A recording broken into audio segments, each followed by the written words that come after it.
एक समय देवर्षि नारद लोक कल्याण की भावना से ब्रह्मलोक पहुँचे। वहाँ उन्होंने सृष्टि के रचयिता ब्रह्मा जी को ध्यान मग्न देखा।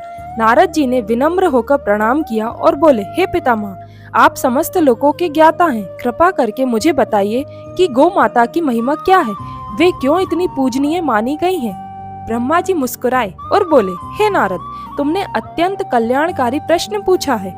गौ माता सदा धर्म, अर्थ, काम और मोक्ष इन चारों पुरुषार्थों को प्रदान करने वाली हैं।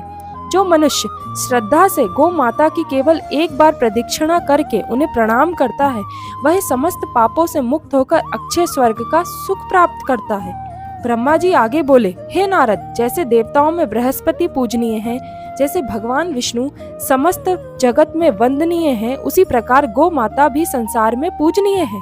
जो मनुष्य प्रातः काल उठकर गौ माता और उनके घी का स्पर्श करता है, उसके पाप नष्ट हो जाते हैं। हे नारद, गौ माता में समस्त देवताओं का निवास है। उनके सींगों में भगवान शिव और भगवान विष्णु निवास करते हैं। मस्तक में मैं स्वयं ब्रह्मा स्थित हूँ। ललाट में महादेव विराजमान है।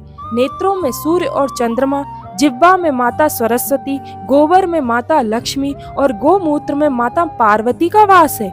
गौ माता के रोम रोम में ऋषि निवास करते हैं। उनके थनों में चारों समुद्र स्थित हैं।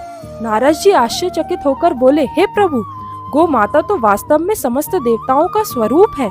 ब्रह्मा जी बोले, हाँ नारद, जिस घर में गौ माता नहीं होती वह घर मानो बंधुहीन होता है। गौ माता मनुष्यों की सच्ची मित्र है। जो प्रतिदिन स्नान करके गौ माता का स्पर्श करता है, वह बड़े बड़े पापों से भी मुक्त हो जाता है। और जो व्यक्ति श्रद्धा से गौ के खुरों से उड़ी धूल को अपने मस्तक पर धारण करता है, उसे ऐसा पुण्य प्राप्त होता है मानो उसने सभी तीर्थों में स्नान कर लिया हो।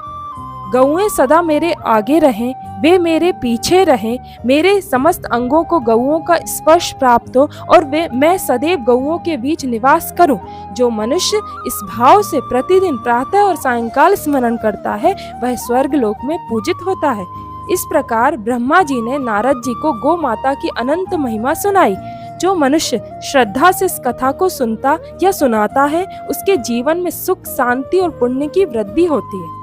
अगर आपको यह कथा पसंद आई हो तो चैनल को सब्सक्राइब करें, लाइक करें। राधे राधे।